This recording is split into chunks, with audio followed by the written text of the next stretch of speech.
Saya memiliki harapan yang sangat tinggi.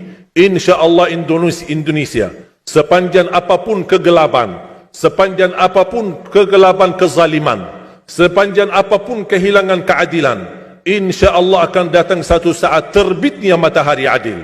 Dan InsyaAllah Indonesia akan menjadi negara Al-Quran. Saya bisa meyakinkan gitu karena saya telah merasakan bagaimana di Turki. Turki negara sekuler yang ratusan tahun serangi Islam, ratusan tahun menabaikan Islam, tidak boleh kumandangkan azan dalam bahasa Arab, tidak boleh ada rumah tahfiz, tidak boleh ada pesantren, tidak boleh belajar agama, tidak diberikan anak-anak kita bisa belajar dengan sendirinya Al-Quran. Semuanya dilarang dengan keras, bahkan terancam orang-orang yang melanggar aturan itu. Allah Subhanahu wa taala melahirkan seorang presiden yang bisa membaca Al-Quran. Coba buka di YouTube bacaan Erdogan bagaimana. Itu dilahirkan dari negara sekuler. Saya bisa meyakinkan InsyaAllah 1 juta menghafal Al-Quran. Dan bapa ibu mudah-mudahan masih punya umur akan mendengar pengumuman besar. Imam besar salat Idul Fitri dan Idul Adha sekaligus khatib adalah Presiden Republik Indonesia menghafal Al-Quran. Itu yang saya yakini. Dan saya tidak pernah merasa lelah. Dan saya selalu berkata sama istri, kalau saya mati itu pun karena saya bersama Al-Quran. Wallahi jamaah sekalian, yang bersama Al-Quran tidak akan merugi. Berkah rizkinya, berkah umurnya, terjamin kebahagiaan. Allah Subhanahu wa taala hanya minta satu, berkenan bersama Al-Quran di dunia. Apa yang kita dapat? Apa yang akan dibalas? Akan Al-Quran temani kita di dunia, akan temani kita saat sakratul maut, akan temani kita di kuburan membela kita, akan menemani kita saat kita dibangkit oleh Allah, akan menemani kita saat hisab, akan menemani kita saat berjalan di atas sirat yang sangat tipis dan panjang, bahkan tajam jalanannya. Begitu sampai ke surga, apakah Al-Quran melepas? Tidak akan melepas. Al-Quran masih berkenan, padahal kita hanya cuma sekali berteman sama Al-Quran di dunia. Dia begitu luar biasa panjangnya bertemanan sama kita sampai ke surga, bahkan akan temani kita masuk surga. Sebagaimana bersabda Rasulullah SAW, yuqalu liqari'il Quran, ahlul Quran di dunia yang kesibukannya baca, kesibukannya hafal, tidak membuangkan waktu sia-sia, selalu bersama Al-Quran. Allah suruh dia, bacalah dalam surgamu, naik derajatmu. Baca, naik lagi, tambah lagi baca, naik lagi, sampai di posisi mana pun anda berhenti baca, disitulah posisimu di dalam surga. Bagaimana kata Siti Aisyah di riwayat Imam Muslim, jumlah tingkatan-tingkatan dalam surga Allah sesuai jumlah ayat Al-Quran. Oleh karena itu tidak ada yang lebih tinggi di dalam surga Allah daripada Ahlul Quran. Cukuplah bahagia Ahlul Quran ketika di hari kiamat dipanggil, semua manusia dibangkitkan oleh Allah.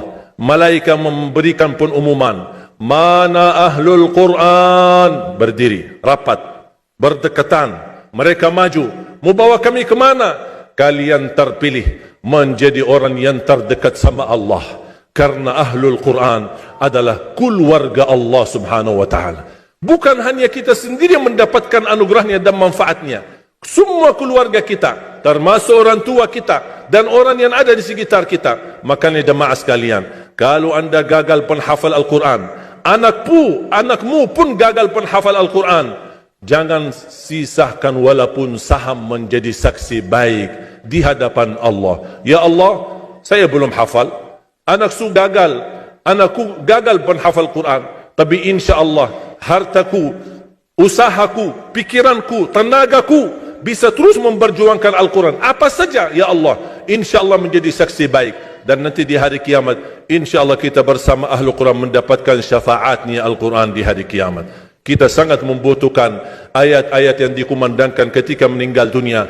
InsyaAllah setiap satu huruf akan disalurkan 10 kebaikan. Mudah-mudahan semua yang hadir diberikan kemuliaan dan keanugerah dari Allah menjadi Ahlul Quran, penghafal Al-Quran, penghayati Al-Quran, para pencinta Al-Quran, berakhlak-akhlakul Quran.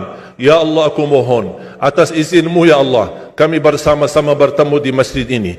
Berilah kepada kami kemuliaan bersama-sama bersama Ahlul Quran, di dalam surgamu ya Allah, ya Dzal Jalal wal Ikram, ya Arhamar Rahimin, ya Arhamar Rahimin. Anugerahlah kepada kami anak dan keturunan penghafal Al-Quran, anak dan cucu penghafal Al-Quran, yang mampu menjaga nama baik keluarga kami, yang mampu membanggakan kami di hadapanmu hari kiamat, yang mampu menhadiahkan mahkota untuk kedua orang tua kami. Birahmatika ya Arhamar Rahimin. Ya Allah, maafkan kalau kami tidak berhasil menjadi penghafal Al-Quran. Tapi ya Allah, kami kurbankan nyawa kami, harta kami, usia kami, tenaga kami, pemikiran kami, ilmu kami untuk Al-Quran, agar Indonesia ke depan menjadi negara Al-Quran, agar Indonesia menjadi contoh terbaik untuk mata dunia, agar bisa kita melahirkan. Karena saya meyakinkan ya Allah, dan kami semua meyakinkan, terjamin masa depan Indonesia baldatun tayyibatun wa rabbun ghafur kalau selalu bersama Al-Quran. اغفر لنا ولوالدينا ولجميع المسلمين والمسلمات والمؤمنين والمؤمنات الأحياء منهم والأموات. ربنا آتنا في الدنيا حسنة وفي الآخرة حسنة وقنا عذاب النار.